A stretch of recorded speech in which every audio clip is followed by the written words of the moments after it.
আসসালামু আলাইকুম। চ্যানেল এই সংবাদে আপনাদের সবাইকে আমন্ত্রণ জানাচ্ছি। আমি আলাভি জাহান। বিস্তারিত সংবাদের শুরুতেই জানিয়ে দিচ্ছি সুপার ফ্রেশ ফর্টিফাইড সয়াবিন তেল সংবাদ শিরোনামগুলো। অন্যান্য ইসলামী দলগুলোর সাথে বৃহৎ ঐক্য গঠনে কাজ করছে খেলাফত মজলিস। অন্তর্বর্তী সরকারকে এখনই চাপ না দেওয়ার সিদ্ধান্ত। যে স্বপ্ন বাস্তবায়নে শিক্ষার্থীরা জীবন দিয়েছে তা থেকে সরে যাওয়ার সুযোগ নেই বললেন প্রধান উপদেষ্টা। দেশ গড়ার সুযোগ সর্বোচ্চ কাজে লাগানোর তাগিদ। এবং স্বৈরাচারের পতন হলেও ষড়যন্ত্র অব্যাহত বললেন তারেক রহমান। গণতন্ত্র ও ভোটাধিকার পুনরুদ্ধারে আন্দোলন চালিয়ে যাওয়ার ঘোষণা।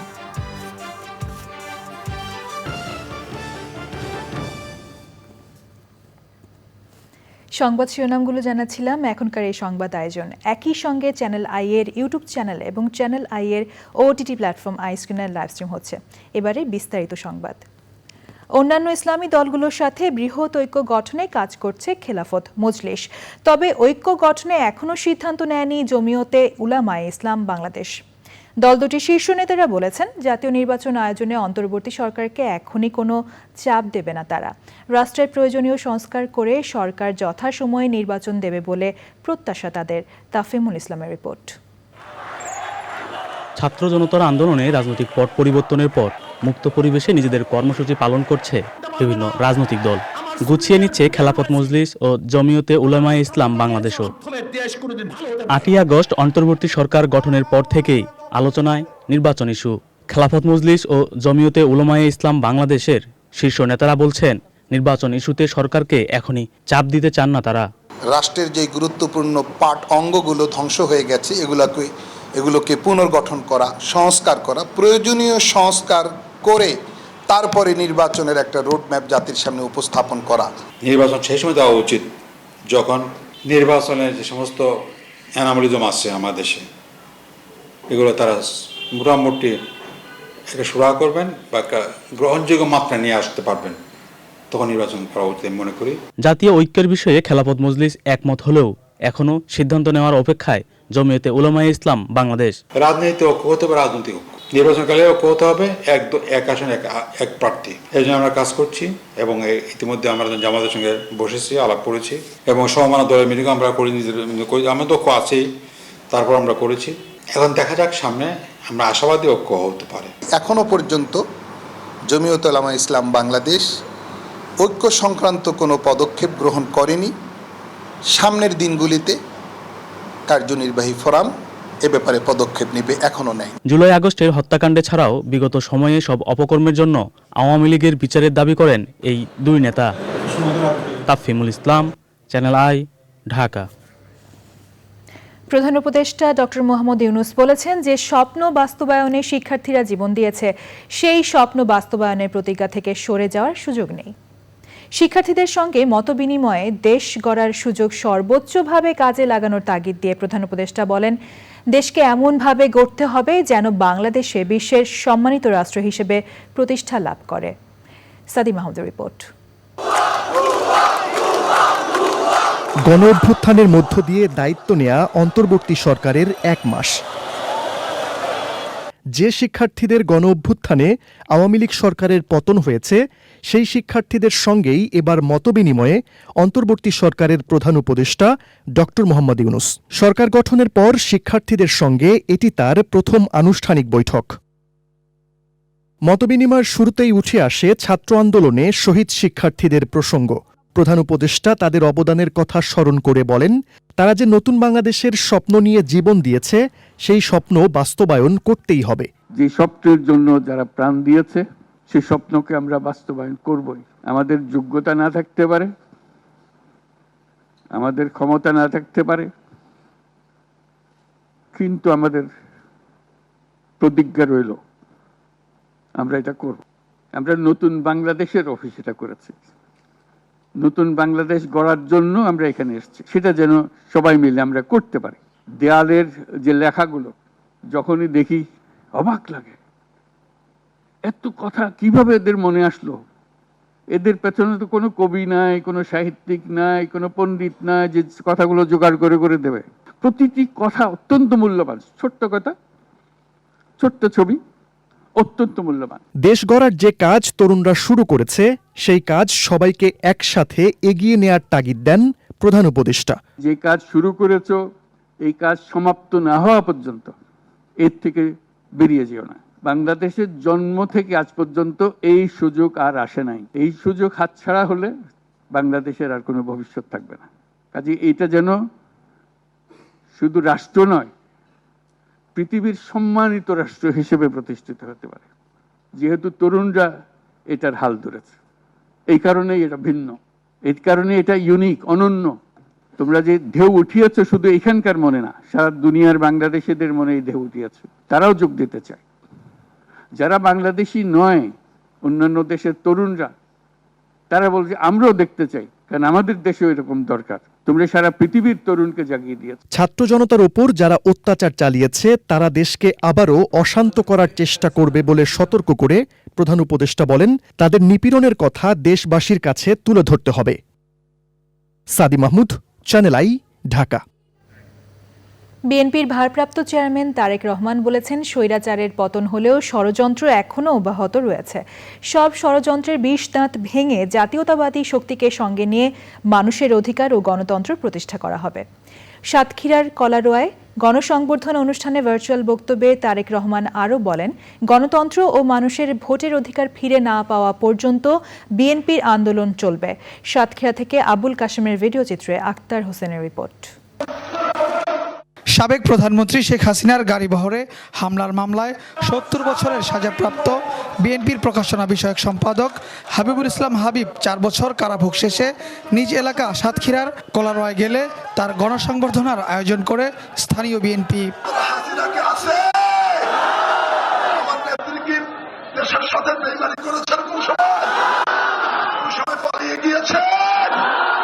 ওই অনুষ্ঠানে ভার্চুয়ালি যুক্ত হয়ে বিএনপির ভারপ্রাপ্ত চেয়ারম্যান তারেক রহমান বলেন, বিএনপি সবসময় উন্নয়ন ও উৎপাদনের রাজনীতিতে বিশ্বাস করে।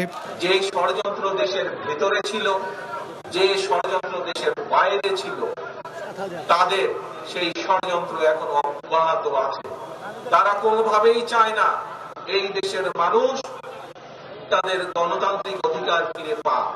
কারণ একটু আগেই আপনাদের বলেছি আমি, দেশের মানুষ যদি গণতান্ত্রিক অধিকার ফিরে পায় তাহলে এই দেশের মানুষ রাজনৈতিকভাবে শক্তিশালী হতে পারবে। জাতীয়তাবাদী শক্তিকে সঙ্গে নিয়ে সকল ষড়যন্ত্রের বিষধাত ভেঙে দেওয়ার কথা বলেন তারেক রহমান। দৃঢ়ভাবে শপথ গ্রহণ করি, সকল ষড়যন্ত্রের বিষধাত ভেঙে দিয়ে যে কোনো মূল্যে আমরা বাংলাদেশ জাতীয়তাবাদী দল জনগণকে সাথে নিয়ে এই দেশের মানুষের হারিয়ে যাওয়া গণতন্ত্রকে পুনরুদ্ধার করব। বিএনপি নেতারা বলছেন, যারা মামলা হামলা করে বিএনপিকে ধ্বংসের ষড়যন্ত্র করেছিল আজকে তারা নিজেরাই ধ্বংস হয়ে গেছে। তারেক রহমানের নেতৃত্বে দলকে সুসংগঠিত রেখে আগামী দিনের নতুন বাংলাদেশ বিনির্মাণের কথা বলছেন তৃণমূলের নেতাকর্মীরা। সাতক্ষীরার কলারোয়া থেকে আক্তার হোসেন, চ্যানেল আই। গুরুতর অসুস্থ হয়ে আইসিইউতে ভর্তি শিল্পী মুস্তফা মনোয়ার। কালজয়ী এই শিল্পীকে বলা হয়ে থাকে বাংলাদেশের পাপেট শিল্প এবং আধুনিক টেলিভিশনের জনক।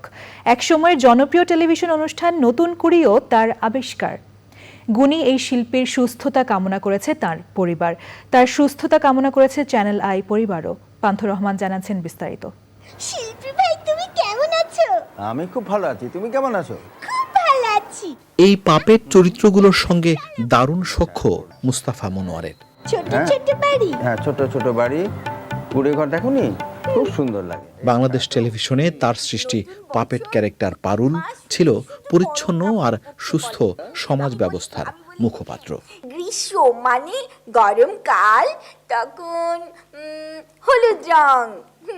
বর্ষাকাল মানে নীল রং। কলকাতার চারু ও কারুকলা মহাবিদ্যালয় থেকে প্রথম শ্রেণীতে প্রথম হওয়া এই চিত্রশিল্পীর সঙ্গে পাপেটের সখ্য হয় ভারত থেকেই। তোমাকে অনেক ধন্যবাদ। এই ছবিটা আমি সিসিমপুরের সব বন্ধুদের দেখাবো। সব বন্ধুদের দেখা। পড়াশোনা শেষে শিক্ষকতা দিয়ে কর্মজীবন শুরু হলেও তার নামের পাশে একে একে যুক্ত হয়েছে বাংলাদেশ টেলিভিশনের উপমহাপরিচালক, শিল্পকলা একাডেমি ও জাতীয় গণমাধ্যম ইনস্টিটিউটের মহাপরিচালক আর এফডিসির ব্যবস্থাপনা পরিচালকের সম্মান। মূলত চিত্রশিল্পী হলেও তার উদ্ভাবনী সত্তায় আধুনিক হয়ে উঠেছিল বাংলাদেশের টেলিভিশন জগৎ। শিশু প্রতিভা বিকাশে চালু করেছিলেন নতুন কুঁড়ি নামের জনপ্রিয় অনুষ্ঠান। তার স্বীকৃতিও পেয়েছেন এই শিল্পী। দেশি বিদেশি নানা অর্জনের পাশাপাশি 2004 সালে তার মুকুটে যুক্ত হয়েছে 21 পদক। শিল্পী আর তার শিল্পকে সম্মান জানিয়েছে চ্যানেল আই পরিবারও। ইমপ্রেস টেলিফিল্ম ও চ্যানেল আইয়ের 4 নম্বর স্টুডিওটির নামকরণ হয়েছে গুণী এই শিল্পীর নামে। তৎকালীন যশোর আর বর্তমান মাগুরা জেলার নাকল গ্রামে কবি গোলাম মোস্তফা আর জমিলা খাতুনের 6 সন্তানের সবচেয়ে ছোট মুস্তাফা মনোয়ার। চট্টগ্রামের মেয়ে মেরির সঙ্গে তার সংসারে আছে এক ছেলে এক মেয়ে। তার ভাতিজা নাফিজ বিন জাফর বিশ্বখ্যাত অ্যানিমেটর, একমাত্র বাংলাদেশি বংশোদ্ভূত হিসেবে জিতেছেন অস্কার। গুণী শিল্পী মুস্তাফা মনোয়ার অসুস্থ হয়ে রাজধানীর স্কয়ার হাসপাতালে চিকিৎসাধীন। তার সুস্থতা কামনা করে দোয়া চেয়েছেন তার পরিবারের সদস্যরা। পান্থ রহমান, চ্যানেল আই, ঢাকা। সংবাদের এই পর্যায়ে নিচ্ছে বিরতি। বিরতির পর আরও যা থাকছে। ভারত সফরকে সামনে রেখে মিরপুরের হোম অফ ক্রিকেটে টিম টাইগার্সের অনুশীলন, ইনজুরি কাটিয়ে যোগ দিয়েছেন পেসার শরীফুল। কিনে নিয়ে যাচ্ছে এবং এর মাঝে শ্রমিকদের কিন্তু আরেকটা নতুন কর্মসংস্থান সৃষ্টি হয়েছে। চলতি বছর কৃষি বিভাগ 18,500 হেক্টর জমিতে আউশ আবাদের লক্ষ্যমাত্রা নির্ধারণ করেছে। চালের লক্ষ্যমাত্রা ধরা হয়েছে 61,572 metric ton. Syed Adit, channel I. এবার দেখবেন প্রকৃতি সংবাদ।